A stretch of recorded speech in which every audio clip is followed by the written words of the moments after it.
Alors je suis à l'Atrium et j'ai rendez-vous avec 3 femmes. Bonsoir. Bonsoir. Alors Françoise, Adeline et puis Ariel sont là. On est à la terrasse en salle de répétition. Les filles, est-ce que vous pouvez vous présenter vite fait? Donc Françoise Do, auteure, comédienne et metteur en scène. Ouais. Adeline Flon, metteur en scène, aussi comédienne et dramaturge aussi. D'accord. Et Ariel Bloch, auteur, metteur en scène et pédagogue. D'accord. Donc on est pour le projet, on est là pour le projet l'aliénation noire. C'est le projet de Françoise avant tout. Comment est né ce projet, vu que c'est toi qui en es l'auteur du texte? Oui, mais c'est un projet que j'avais depuis ma formation théâtrale au cours Florent. Donc c'est un texte que j'avais commencé à écrire et que j'ai présenté au concours de l'année dernière, en 2016, en avant la création. Ouais, le concours organisé par l'Atrium. Organisé par le Tropicatrium. Et donc c'est un texte qui a été lauréat et j'ai eu la chance d'être accompagnée sur ce projet dès le départ, puisque le texte était à moitié écrit. Donc j'ai eu un accompagnement à l'écriture jusqu'au mois d'août et puis le travail sur la mise en scène a commencé après. Et l'idée au départ, elle te trottait depuis un moment dans la tête ou... Oui, parce que bon, déjà j'ai un goût pour l'écriture, donc je l'avais écrit très naturellement, juste pour me libérer de ce qui était à l'intérieur de moi. Et je me suis rendu compte en faisant la formation donc, théâtrale que c'était adaptable et je me suis dit pourquoi pas, donc voilà, je l'ai transformé pour que ce soit dans ce format-là.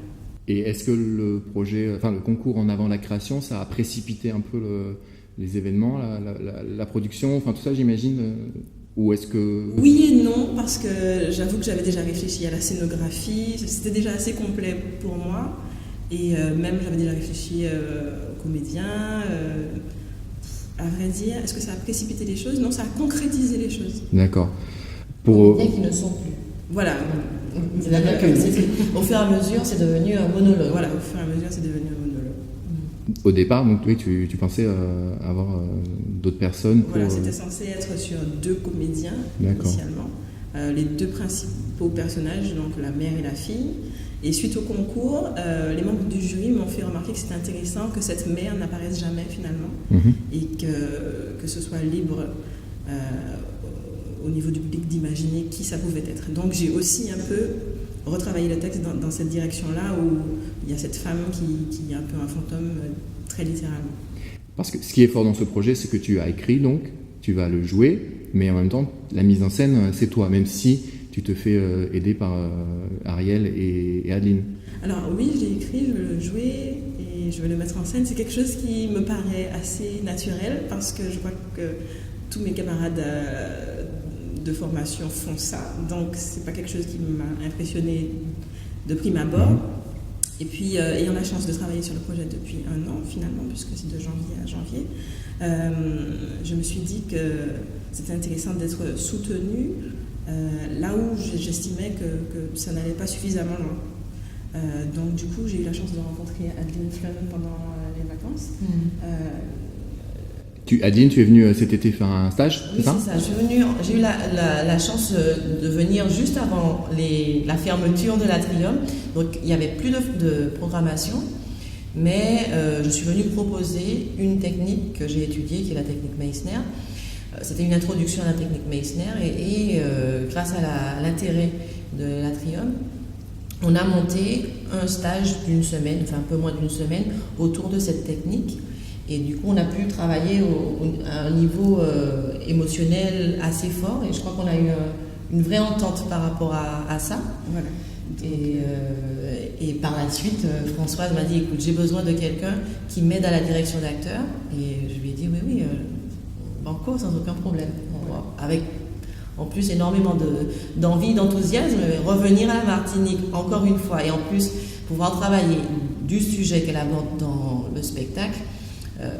Pour moi, c'est un vrai cadeau. On va parler du sujet après. Ariel, la rencontre, elle s'est faite à un autre moment? On s'est rencontrés, on s'est dit qu'on s'était reniflé l'après-midi. Et puis, en se reniflant, on s'est dit qu'il y avait des choses à partager. Et c'est vrai que Françoise avait déjà une idée très, très précise. Et elle avait vraiment envie une réelle envie de défendre son projet et avait déjà des images, c'était assez clair. Le reste, c'était de l'accompagner, d'être avec, de la soutenir dans ces moments de création. Mais au niveau de la mise en scène, c'est vrai qu'elle l'avait déjà. D'abord, c'est quelqu'un qui travaille beaucoup, c'est quelqu'un qui réfléchit beaucoup à ce qu'elle a envie de dire. Ce texte, elle l'a vraiment porté. Et c'est vrai qu'il a une force, c'est qu'elle a une force de travail qui fait que les directions étaient là. Après, il y avait juste à aménager, mais en fait...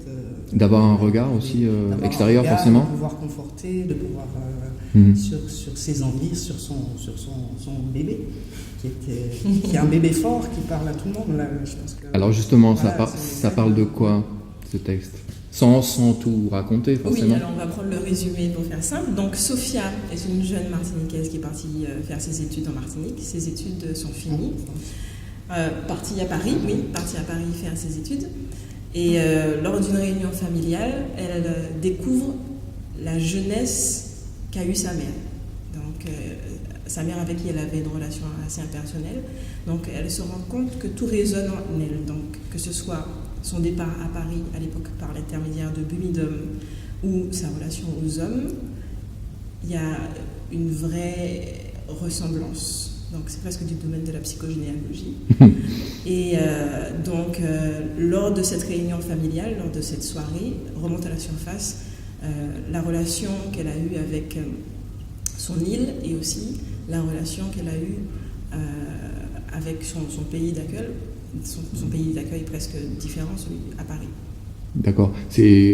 Quand on écrit, il y a forcément des inspirations diverses. C'est proche de ton histoire ou d'histoires que tu as entendues ou comment ? On va dire que le point de départ de base est une expérience professionnelle qui m'a fait me demander mais pourquoi il y a autant d'Antillais à Paris ? Et c'était une découverte pour toi, toute l'histoire du Bumidum ? Oui, donc il y a eu un grand travail de recherche.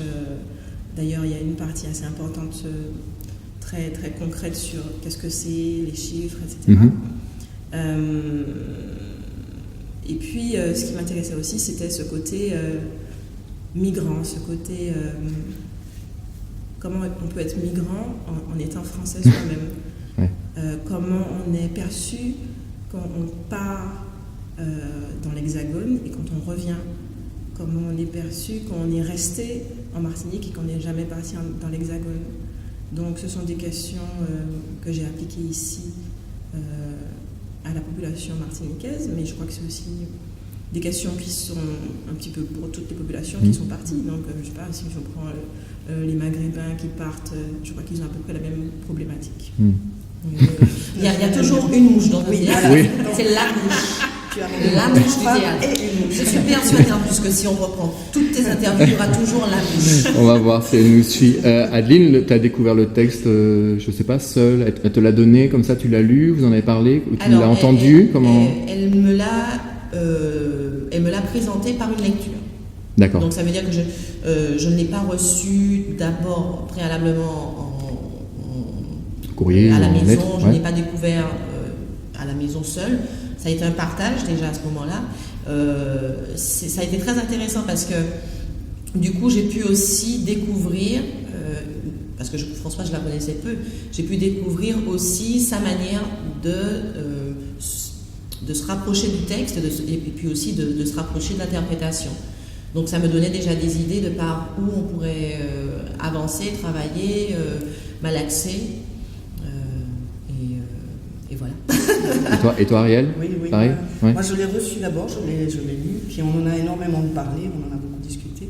Et puis il y a cette histoire avec la mère, mais il y a plein de personnages, il y a tous les personnages de toutes les tantes, les tatas qui sont là. Il y a quelque chose de très vivant quand même à l'intérieur du texte qui est construit comme un monologue, mais il y a beaucoup de monde sur scène.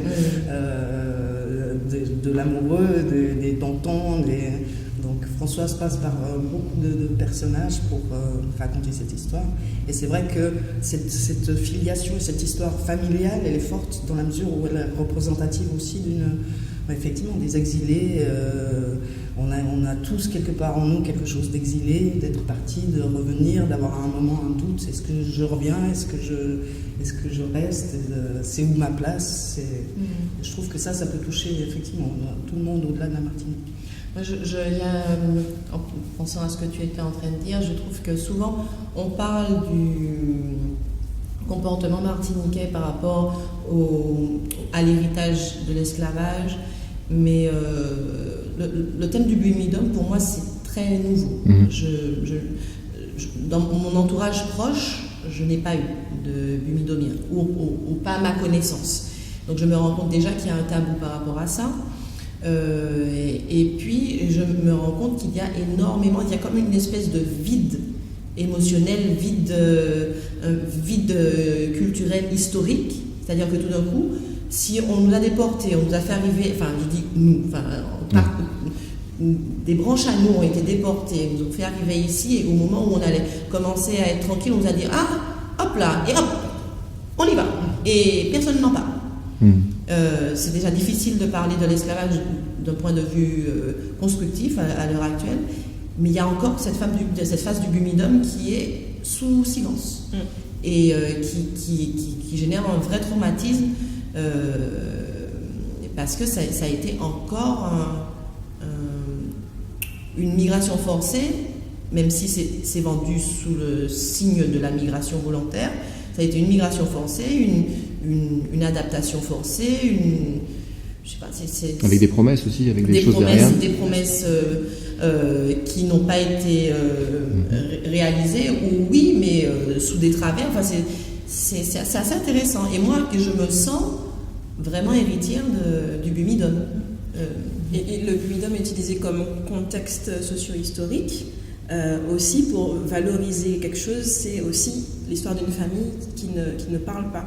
Donc de la même manière qu'au sein du bumidum, les gens ne partagent pas ce qu'ils ont vécu ou alors ils gardent que le meilleur, et bien pareil, c'est une famille qui ne parle pas, et donc Sophia doit faire sauter les bouchons de cette famille qui ne parle pas, et forcer à partager sur le bumidum, mais aussi sur sa mère et la relation que sa mère a pu avoir avec tous ces gens. C'est très riche, ça donne envie. Je n'ai vu aucune répétition pour l'instant, donc c'est vrai que il y aura 2 représentations, c'est ça pour l'instant ? Oui, alors il y a une scolaire le 17 janvier, le soir du 17.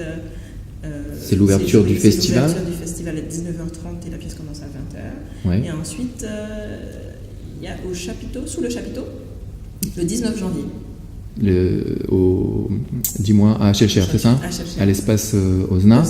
Au niveau de la création même, là, vous êtes donc à 2 semaines du lever de rideau. Vous êtes presque prête. Enfin, je sais pas, vous en êtes où ? J'ai rien vu. On est dans les temps. Voilà. Ouais. Ce qui veut dire, quand on dit qu'on est dans les temps, ça veut dire qu'on commence à avoir le truc qui se réduit. Voilà. Au niveau de l'organisation, on est dans le paramétrage prévu. Le sourire se crispe. C'est agréable.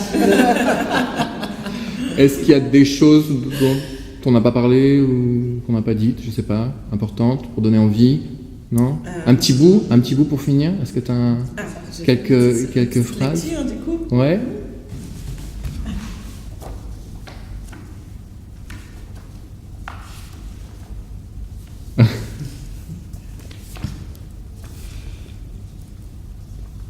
Ma tête explose, je suffoque, je suis rouge, je n'ai qu'une envie, partir de sa grande maison et ne plus y revenir.